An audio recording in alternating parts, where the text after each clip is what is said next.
Saudações, galera. Walter Cherno aqui, da Cisco Editora. Hoje voltei para falar sobre um quadrinho nacional, Sedimentares, que foi o que fiz, e compartilhar um pouco com vocês sobre como esse quadrinho surgiu, como ele foi escrito, como ele foi desenhado, principalmente como ele foi produzido. Na verdade, principalmente a história dele. Não só a história que está dentro do quadrinho, mas a história de como ele nasceu. Na esperança de que isso inspire você, ajude de alguma forma, enfim, ou não. Para isso eu vou voltar um pouquinho no tempo, 1996 mais ou menos, que foi quando eu comecei a desenhar a Curtan, que é esse gibizinho aqui. Ele foi todo desenhado nesses painéis aqui, tá? Na verdade uma cartolina eu fazia com nanquim e caneta hidrográfica. Eu apliquei o texto aqui, mas depois ele foi retirado e aplicado no computador mesmo. Não foi muito fácil digitalizar isso daqui na época, né? Vocês podem imaginar, foi no scanner de mesa. Continua não sendo muito fácil para mim, né? Eu não tenho ainda o scanner A3, que é esse formato maior. E na época, a gráfica não era tão barata quanto é hoje. Acreditem, hoje é bem mais barato.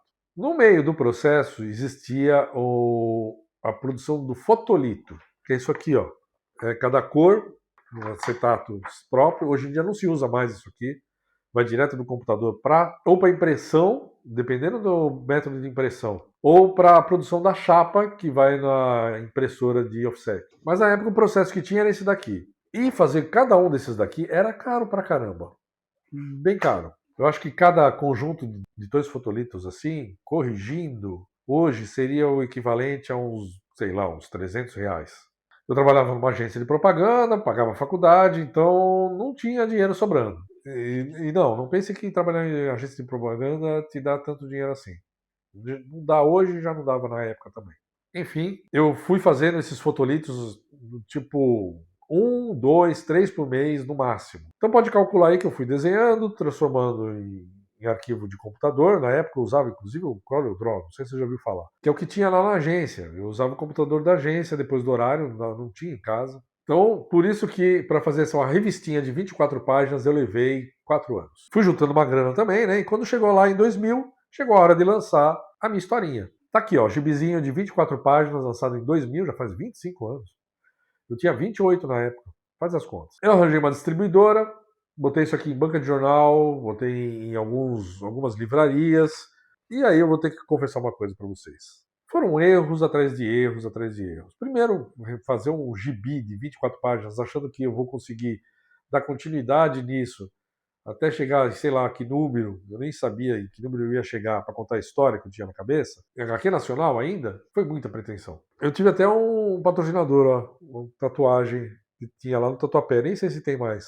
Hoje é mega fácil você arranjar um ISBN, leva meia hora no máximo e mais uns 15 minutos para fazer um código de barras, né?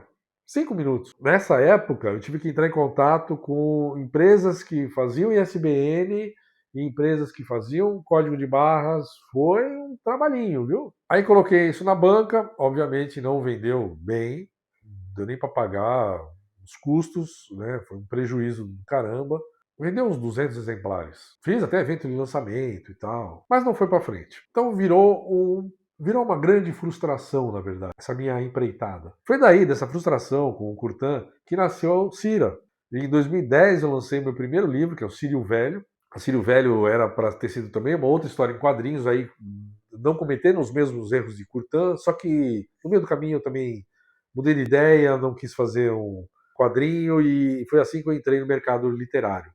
Agora estou fazendo o quadrinho da Cira de novo, enfim, mas isso é outra história. Mas aquela história lá da Curtan ficou comigo, sendo marinada, amadurecida. Hoje eu sou um autor diferente, eu tenho 15 anos no mercado, publicando, tenho 4 livros publicados, quinto com esse que eu vou falar sobre ele agora para vocês. Então em 2023 eu achei que estava na hora de revisitar de vez essa história da Curtan, e foi assim que nasceu Sedimentares.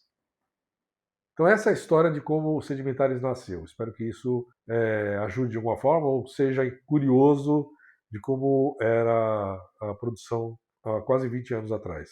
Mas vamos falar de Sedimentares?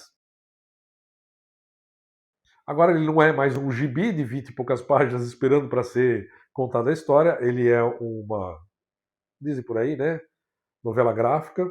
Eu sou mais como mutarela. Eu prefiro falar livro logo de vez, livro de quadrinhos, enfim. Agora, se tiver que falar graphic novel, aí eu não curto, não. Pra mim é gibi, novela gráfica. E o que é os Sedimentares? Katrina, que é essa personagem aqui da capa, é uma estilista de roupas de couro. De onde vem esse couro? Vem de uma espécie de um olho só. Tá aqui, ó. As capes, ou os capes, que são o gado desse mundo em que a Katrina vive, que é um mundo cercado de rochas, paredes, teto, chão, os pastores, que são seres de grande estatura e que controlam tudo, controlam as luzes, controlam a criação desses capes, controlam a religião, controlam o que é veiculado nos cielos, que são esses bichinhos aqui, ó, que ficam na cara da pessoa transmitindo informação. É um mundo assim, com prédios, instalações, tem estação de metrô não, estações de trens, os trens são esses daqui. E a mãe da Katrina, uns anos atrás, ela questionou toda a existência, né? Esse mundo que é cercado pelo nada, que eles dizem, e que os capes, na verdade, são... Ela diz que eles não são descerebrados, como os pastores dizem que são. Ela é expulsa, que é a grande punição desse mundo. E Katrina vira um alvo de escrutínio enquanto amadurece. Em algum momento, a Katrina também vai fazer os mesmos questionamentos da mãe dela. E se eu contar muito mais a partir daí, é óbvio que ela vai ser expulsa e vai descobrir uma outra realidade, senão eu não colocava esse tipo de informação de um mundo fechado, né? Haverá uma abertura. Mas eu não vou entrar em mais detalhes sobre a história, senão eu estrago ela para vocês. Vocês têm que ler. É uma mistura de distopia com ficção científica, com fantasia. Eu gosto dessas misturebas de gêneros, eu não gosto de me prender a gênero nenhum. Se você leu mais do que um dos meus livros, você já vai ter percebido isso. Tem a maluquice do Anardeus, tem a aventura da Cira, tem o romance do Como Tatuagem, tem o drama do Anjo da Gaiola, enfim... uma bagunça. Eu gosto dessa bagunça.